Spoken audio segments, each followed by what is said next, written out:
Hello everyone, welcome back to my channel. How's you all? Hope you are fine. हमने start कर रखी थी number theory and trigonometry की book, जिसमें हमने फर्स्ट यूनिट के 2 चैप्टर्स कंप्लीट कर लिए थे।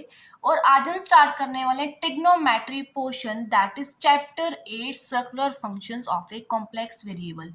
जो नंबर थ्योरी की यूनिट सेकेंड है वो हम लास्ट में करेंगे, क्योंकि वो थोड़ी टफ है कंपेरेटिव टू ट्रिग्नोमेट्री पोर्शंस। इस ट्रिग्नोमेट्रिक पोर्शन जो चैप्टर है वो थोड़ी शॉर्ट भी हैं, जिससे हमारा सिलेबस जो है वो जल्दी कंप्लीट हो जाएगा टिल द एग्जाम्स। सो करते हैं अभी इस चैप्टर को start. So let's start the lecture. So जो चैप्टर का नेम है that is circular functions of a complex variable. इसका जो फर्स्ट टॉपिक है that is exponential functions of a complex variable. देखो आपने प्रीवियस क्लासेस में भी एक्सपोनेंशियल फंक्शन जो है वो अच्छे से स्टडी कर रखा है, लेकिन आप क्या पढ़ते थे? For example e raise to power x की अगर एक्सपेंशन लिखनी हो देन हम लिखेंगे 1 + x/1 factorial plus x square upon 2 factorial plus x³ upon 3 factorial plus x raise to power 4/4 factorial plus up to so on. Right, means यहाँ पर जो exponential function की जो पावर होगी मीन्स जो x होगा वो रियल होगा। यही पढ़ रखा है आपने अभी तक। देखो अगर मैं यहाँ पर x की वैल्यू को 1 पुट कर दूं मीन्स मुझे मिलेगा e equals 1 + 1 + 1/2 factorial plus 1/3 factorial plus 1/4 factorial plus up to so on. e equals to 1 + 1 is 2 plus अगर मैं इन सबको ऐड कर रही हूँ मीन्स मुझे एक पॉजिटिव क्वांटिटी मिलेगी दैट इज लेस देन 1। सो हम क्या कहेंगे, जो e की वैल्यू है दैट लाइज बिटवीन 2 and 3। ये कॉम्पिटिटिव एग्जाम में पूछा जाता है। जो एक्सपोनेंशियल होता है उसकी वैल्यू 2 and 3 के बीच में लाई करती है, ये आपको याद रखना है। अब तक जो आपने पढ़ा था वो था एक्सपोनेंशियल फंक्शन की रियल पावर। अब हमें यहाँ पर पढ़ना है जो e की पावर हम लेंगे वो होगी एक complex quantity that is z, and z equals to x plus iota y, जहाँ पर x एंड y जो होंगे that will be real numbers. Means हम एक z एलिमेंट लेके चलेंगे that is a complex quantity and equals to x plus iota y। अगर यहाँ पर मुझको अब e raise to power z की एक्सपेंशन लिखनी हो देन मैं लिखूंगी 1 + z/1 factorial plus z² upon 2 factorial plus z³ upon 3 factorial plus up to so on. Clear है यहाँ तक? मेन बात सिर्फ यही है, यहाँ पर जो हम z ले रहे हैं वो एक कॉम्प्लेक्स क्वांटिटी है and that equals to x plus iota y। बाकी जो एक्सपेंशन है वो एज इट इज सेम खुलेगी। क्लियर है यहाँ तक? अब जो नेक्स्ट मान को दिया हुआ है उसमें हमें प्रूव करना है e raise to power x plus iota y equals to e raise to power x into cos y plus iota sine y। Okay, अब e raise to power x plus iota y को अगर मैं लिखना चाहूँ e raise to power x into e raise to power iota y लिख सकती हूँ। अगर बेस से में पावर ऐड हो जाएंगी एंड मुझको मिल जाएगा e raise to power x plus iota y, and that equals to e raised to power x into cos y plus iota sin y। अब इस स्टेटमेंट को देख के आपको क्या पता चल रहा है कि मुझको प्रूव करना है e raise to power iota y equals to cos y plus iota sine y। यही प्रूव करना है क्योंकि e raise to power x जो है वो दोनों साइड कॉमन है और e raise to power iota y को अगर मैं इसके इक्वल प्रूव कर दूं देन मेरा जो प्रूफ है वो हो जाएगा। यही है। सो हम लेके चलते हैं e raise to power iota y and इसकी एक्सपेंशन हम बिल्कुल सेम खोलेंगे जैसे हम e raise to power x की खोलते थे। ठीक है, 1 + iota y upon 1 factorial plus iota y whole square upon 2 factorial plus iota y whole cube upon 3 factorial plus iota y raise to power 4 upon 4 factorial plus up to so on. अब इस expression में से मुझको real part and imaginary part differentiate करना है, अलग अलग करना है। उसके लिए मैं क्या कर रही हूं, देखो 1 plus iota y upon 1 factorial plus iota square is -1, so ये हो जाएगा -y square upon 2 factorial. Iota cube को लिख सकती हूँ मैं iota square into iota. Now iota square is -1, so it becomes minus iota. So ये मुझको मिल गया है minus iota y cube upon 3 factorial plus iota raise to power 4 is 1, so ये मिल जाएगा y raise to power 4 upon 4 factorial plus up to so on. Previous section में हमने e raise to power iota y की जो value है find out करी थी 1 plus iota y upon 1 factorial plus minus y square upon 2 factorial plus minus y cube upon 3 factorial up to so on. अब इस expression में से हम अलग अलग करने वाले हैं real part and imaginary part.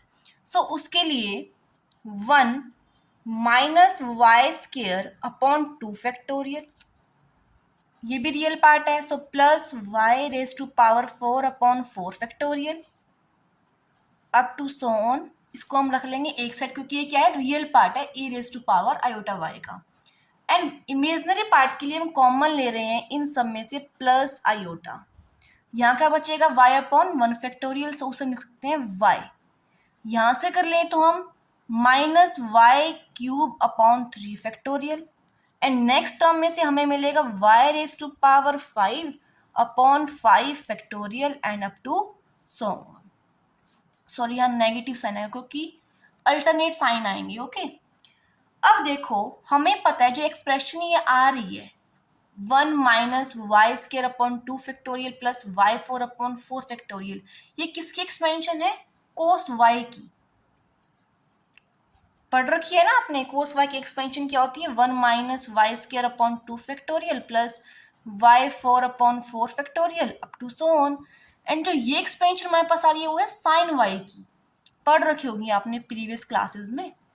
y minus y cube upon 3 factorial plus y5 upon 5 factorial minus y7 upon 7 factorial plus up to so on. Okay अब हम सिंपली क्या करेंगे, इन एक्सपेंशंस की जगह cos y और sin y सब्स्टिट्यूट कर देंगे। हमें मिलेगा e raise to power iota y equals cos y plus iota as it is, and इस एक्सपेंशन की जगह हम सब्स्टिट्यूट कर रहे हैं साइन y। हमें वैल्यू मिली है e raise to power iota y की, that equals to cos y plus iota sine y। अब देखो जो हमने प्रूव करना था वो क्या था, e raise to power x plus iota y equals e raise to power x into cos y plus iota sine y। यही था, हमने क्या किया था, इसको लिख लिया था e raise to power x into e raise to power iota y। अब e raise to power x as it is and e raise to power iota y की वैल्यू हम यहाँ से पुट करें, देन क्या होगा cos y plus iota sine y। ये right hand side and ये राइट हैंड साइड क्या है, सेम है। इट मीन्स इसी के साथ हमारा प्रूफ जो है वो कंप्लीट होता है।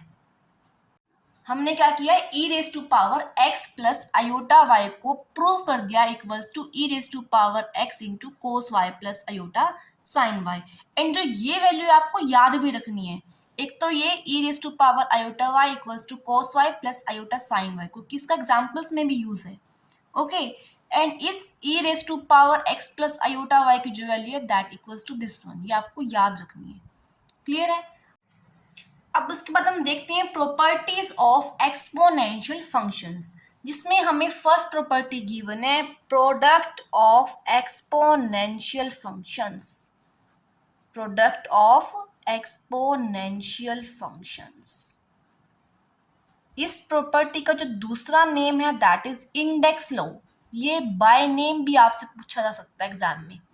Product of exponential functions means इसमें हमें क्या प्रूव करना होगा, जो प्रोडक्ट है दो एक्सपोनेंशियल फंक्शंस का e raise to power z1 e raise to power z2 equals to e raise to power z1 plus z2।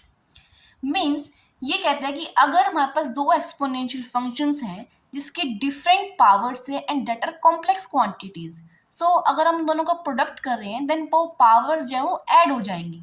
Okay इसका हमें प्रूव करना होगा। सो हम लेके चलते हैं first z1 equals to x1 plus iota y1, क्योंकि हमने ऊपर जो प्रूफ किया उसमें हमने z क्या लिया था x plus iota y।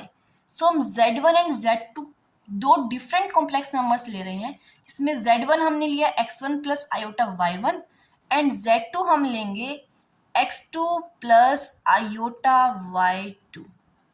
Okay अब हम करेंगे e raise to power z1 into e raise to power z2 that equals to e raise to power z1 को हम कैसे लिखेंगे, e raise to power x1 into cos y1 plus iota sine y1 into e raise to power z2 को हम लिखेंगे e raise to power x2 into cos y2 plus iota sine y2। Clear है। अब हम इसे करेंगे further solve. ये e raise to power x1 and e raise to power x2 को हम लिख रहे हैं यहाँ पर e raise to power x1 plus x2 into cos y1 plus iota sine y1 into cos y2 plus iota sine y2। Clear. अब हम इन दोनों ब्रैकेट को मल्टीप्लाई करेंगे देन हमें मिलेगा e raise to power x1 plus x2 cos y1 cos y2 plus iota cos y1 sine y2 plus iota sine y1 cos y2 plus iota square sine y1 and sine y2। इस bracket में से हमने real and imaginary part को अलग अलग करना है। Iota square की वैल्यू जाएगी -1, सो ये क्या बन जाएगा real part. Okay so e raise to power x1 plus x2 as it is cos y1 cos y2, this is the real part and this also minus sin y1 sin y2, ये real part था इसे हमने रख लिया एक bracket के अंदर and imaginary part से हम ले रहे हैं आयोटा कॉमन। अंदर हमें मिलेगा cos y1 sin y2 plus sin y1 cos y2। Okay अब देखेंगे e raise to power x1 plus x2 as it is and जो ये है cos y1 cos y2 minus sin y1 sin y2, this is the identity of cos a plus b। So ये हमें मिल जाएगा cos y1 plus y2 plus iota and this is the identity of sin a plus b। So यहाँ मुझको मिलेगा sin y1 plus y2। Clear है यहाँ तक। e raise to power x1 plus x2 as it is and जो ये bracket में बस टर्म आई है उसे हम लिख सकते हैं e raise to power iota y1 plus y2 लिख सकते हैं। देखो हमने क्या प्रूफ किया था, e raise to power iota y equals to cos y plus iota sine y। अगर हम कन्वर्स देखें तो हम इसको ये लिख सकते हैं ना। सो बिल्कुल से हमने ऐसे किया है। देखो cos y1 plus y2 plus iota sine y1 plus y2 को हमने लिखा है e raise to power iota y1 plus y2। अब देखो बेस सेम है देन हम इन दोनों को ऐड कर सकते हैं। इसको हम लिख रहे हैं e raise to power x1 plus x2 plus iota y1 plus y2, right. और we can write e raise to power x1 plus iota y1 plus x2 plus iota y2। अब x1 प्लस आयोटा y1 की जो value है हमने ऊपर क्या late करी थी z1, and x2 plus iota y2 की वैल्यू हमने क्या लेट करी थी z2। सो सिंपली हम लिख देंगे e raise to power z1 plus z2। इसमें हमने क्या प्रूफ कर दिया है, e raise to power z1 into e raise to power z2 equals to e raise to power z1 plus z2। Hope so it is clear to all of you. If you have any doubt, then you can drop that doubt in comment section. अब जो हमारे पास next property आती है उसमें हमें prove करना है e raise to power z, उसकी पावर है n equals to e raise to power n z। ये हमें प्रूव करना है। देखो पिछले पार्ट में हमने क्या किया था, e raise to power z1 into e raise to power z2 equals to e raise to power z1 plus z2। ये हमने प्रूव किया था, राइट। देखो अब अगर हम इस रिजल्ट को थोड़ा जनरलाइज करें, means e raised to power z1 into e raised to power z2 plus e raised to power z3 into e raised to power z4 up to e raised to power zn। इसका अगर हम result लिखें तो वो आएगा e raised to power z1 plus z2 plus z3 up to zn, यही आएगा। देखो अगर मैं ये पावर्स जो है means z1 equals to z2 equals to z3 equals z4, इन सभी की वैल्यू जो है वो मैं ले लूँ z, ठीक है। इन सभी पावर्स की जो वैल्यू मैंने ले ली z, देन मैं क्या लिख सकती हूँ, e raise to power z into e raise to power z into e raise to power z e raise to power z, क्योंकि e raise to power zn की वैल्यू भी क्या है, e raise to power z। So वो किसके equal आएगा, e raise to power z plus z plus z plus up to z। कितने times हो जाएगा ये, n टाइम्स, ओके। और इस टर्म को मैं कैसे लिख सकती हूँ, e raise to power z raise to power n, क्योंकि जो ये पावर्स हैं e raise to power z e raise to power z कितने टाइम्स हैं, n टाइम्स। सो इससे मैं लिख सकती हूँ e raise to power z and उसकी पावर n, क्योंकि ये n टाइम्स है। और अगर मैं राइट हैंड साइड को लिखना चाहूँ then I can write e raise to power z, क्योंकि e raise to power z मैंने ले लिया कॉमन, अंदर मेरे पास बचेगा 1 plus 1 plus 1 plus up to n times, ठीक है। सो इससे मिल सकती हूँ e raise to power z into n, क्योंकि 1 को अगर मैं ऐड कर रही हूँ n टाइम्स तो वो क्या मिलेगा मुझको, n। सो ये बन जाएगा e raise to power zn। So मैंने प्रूव कर दिया e raise to power z whole power n equals to e raise to power zn। इसके बाद नेक्स्ट प्रॉपर्टी है periodicity of exponential function e raise to power z। देखो आपने trigonometric functions में भी पीरियोडिक फंक्शन पढ़ा होगा। वो क्या होता है कि अगर मान लो मेरे पास कोई भी एक एंगल है x एंड अगर मैं उसमें कुछ ऐड कर रही हूँ तो जो वैल्यू होगी ट्रिग्नोमेट्रिक फंक्शंस की वो चेंज नहीं होनी चाहिए, अनऑल्टर्ड रहनी चाहिए। यही पढ़ा होगा आपने पीरियोडिक फंक्शंस में। सो देखो cos 30, ओके, एंड अगर मैं लूँ cos 2n पाई प्लस 30, दोनों की वैल्यूज क्या होंगी, सेम। दैट मीन्स cos के लिए जो हम पीरियोडिक फंक्शन लेते हैं वो क्या होता है 2n पाई। क्लियर, आपने पढ़े होंगे टेंजेंट के लिए भी, कोटेंजेंट के लिए, उनके लिए क्या होता है पाई। सो पीरियोडिक फंक्शन एक ऐसी वैल्यू होती है कि जिसे आप एंगल में ऐड कर रहे हो, जो ट्रिग्नोमेट्रिक की जो वैल्यू होगी, ट्रिग्नोमेट्रिक फंक्शन की जो वैल्यू होगी वो सेम रहेगी। सो हम वैल्यू फाइंड आउट करेंगे e raise to power z के लिए।